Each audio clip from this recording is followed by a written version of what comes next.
Welcome to Dallas, Texas. We're at Destination Dallas. We've got Luke, who's currently coaching me. Made a huge amount of progress, so make sure you go and check him out. Today we're going to go through a back workout. Luke's going to show us some cool stuff. We're doing a back activation, so I have no idea what that is at the moment. So we're going to take you along for the ride, some behind the scenes stuff. So let's get started. Let's do it. All right, so mat development's been a big thing for Charlie kind of throughout this whole phase, right? So we're gonna walk through an activation in person. We've been using this a little bit, but I'm gonna add a component to it. We're gonna take it through like shorten range first and a pullover, and then we're gonna gain scapular access with a pull down that takes us to the extreme range of scapular motion. So just with a pullover, pretty simple. All I wanna see is get to that shortened position, find that lat contraction, and then just short ranges. So like, don't go into the eccentric. So you're maintaining the contraction the whole time. Just slight bend in your arms. Lean forward a bit, step away so that it's shortened range, and then now pull. Because we want that cable heavy in the shorten, which is why we're standing away from that cable.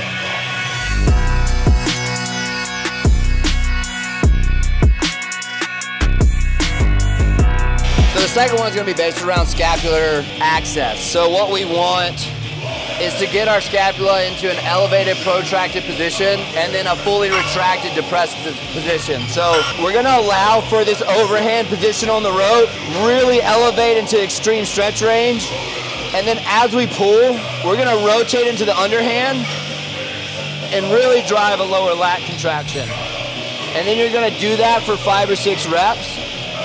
The added component to this is to inhale while you're up here. So you take a big inhale, expand the rib cage, and then exhale as you pull down. 5 solid reps will be everything you need to get activated for the start of the session. I want you to think shoulder like up at a diagonal where that scap is going up and forwards. Good. So breathe in as you elevate, and then exhale as you pull. Hard contraction here. Yes, good. 4 more, just like that. Inhale, expand, and then pull. Yeah, easy, just like that.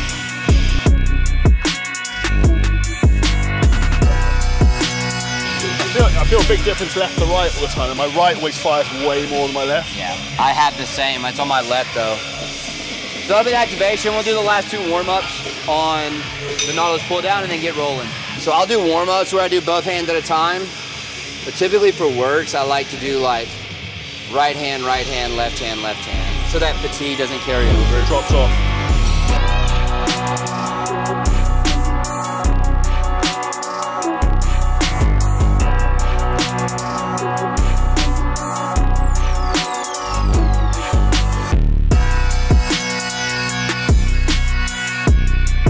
Lose their breath on a T-bar. It's most of the time they're like collapsing into the bench rather than holding that position well and just letting it move at the shoulder joint or scapulothoracic joint if we want to get fancy, right? So it should be just here. It shouldn't be here. That's where you're gonna start losing your breath. And so like when you do a rep, God, Try and keep your abs braced, try and keep solid. Yeah, okay. Yeah. Like I'm okay with a little extension on the pull, but it shouldn't be back into flexion. It should be back to neutral. It's not hyperextension, right? Yeah. See how I stop here? Yeah. I'm not going there. That's where you lose your breath, is when you go into that.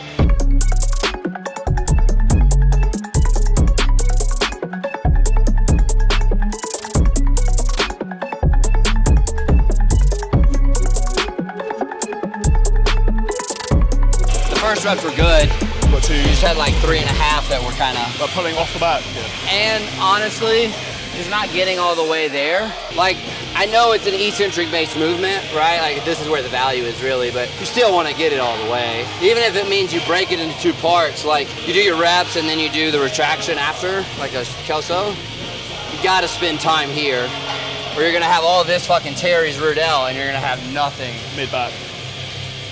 What point in terms of, this is a good question, how deep would you come as far as possible? So if you hold your arm out like directly here, and you go back 90 degrees, and then you come down to the point where you feel like you can go further without moving your torso. That tells you not only how far you should go, but it tells you the elbow angle you should pull at. Like even with your torso, it's like 80%, but I mean, it's not, it could be better. So if you want to get a little bit more for mid-trap out of this, you can always add a Kelso shrug, where like once you finish your row reps, you go into like a mid-trap shrug. It's one of my favorite extensions on this. Do you want to try that here? What's that? Row to failure, then shrug to failure.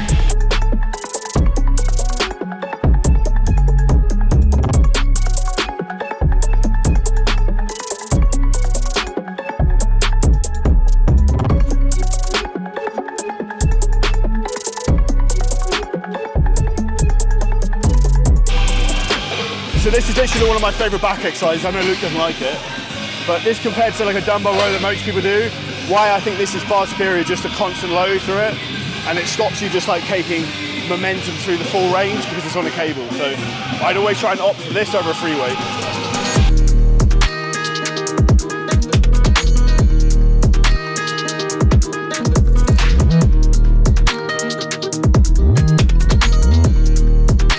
What would you say on this, Luke, is like your biggest teaching points you focus on? The brace. Probably like... And the cross brace, because like when you're here, right, people don't think like the torso is rotary. So that force pulling you this way, it doesn't just want to pull you in flexion, it wants to pull you in rotation. So like you're taking care of this by having this foot up, but you're not taking care of the rotation unless you have something to apply force. So you'll see most people, they'll like forget to do anything with their hand, and they'll just like, as they fatigue, they'll start doing that number, which what does that lead to? It's the same thing on the Nautilus, where we like start painting that extreme end range and you start losing lat, and that's why you have everybody has these great teres and rodelts and no one with good lats. Because every lat movement they do, they just turn into a teres rodelt.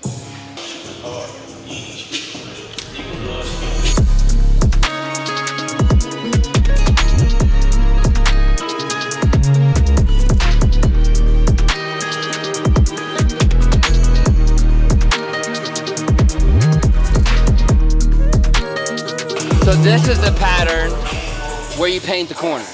The session should take you through everything, but you're just not going to do that until you have to. It's the strongest position in a back. Weight saving for last. So we were talking about how sessions should take a body part or a group of body parts to their full range throughout the whole session, but not necessarily within one movement. And we talked about not painting the corner in the Nautilus. This is our opportunity to paint the corner of that full elevation into that extreme end range of teres. So it's going to be the last place to really fatigue out for back training.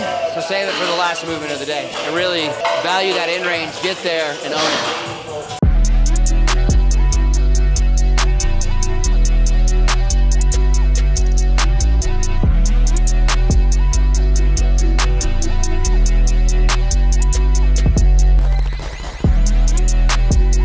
Okay, so we're going to finish up today's session. We're going to do biceps and dual cable curl. So the reason we're doing this is really trying to focus with biceps through the lengthened position. So we're using a prime cable machine. We'll drop the handles down low. We'll do it coming facing out of the machine and stepping away. And for me, a big tip I find is like, and I tell clients, just don't let your elbows move, because the biggest reason people struggle to develop their biceps is actually doing like shoulder flexion, bringing the upper arm forwards. So you want to try and keep our elbows back and just flex through our forearms to develop bigger biceps.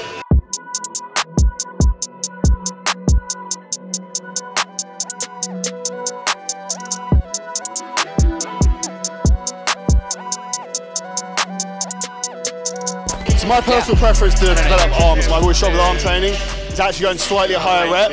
Oh, even with like, that was like 15, 20 reps. And I'd say one of the biggest mistakes most guys make, and I was that guy when I was younger, was too much weight in really poor form. So try and slow the reps down, definitive start, definitive end to every rep. You'll get more development, aka bigger arms, and less joint pain.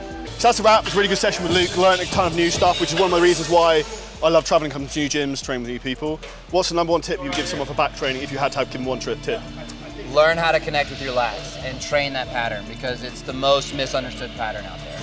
And would you specifically suggest trying some of the priming stuff we did at the start? Yeah, the priming stuff at the start to learn what it feels like, so that you can actually feel what a contracted lat feels like, and then take that into the movements that we did today. So, if you haven't already, guys, make sure you check out Luke at No Limits Fitness and J3U. I'll put the links below. Make sure you subscribe to the channel, hit the like button, drop a comment below any questions, check out the other content, and we'll see you soon.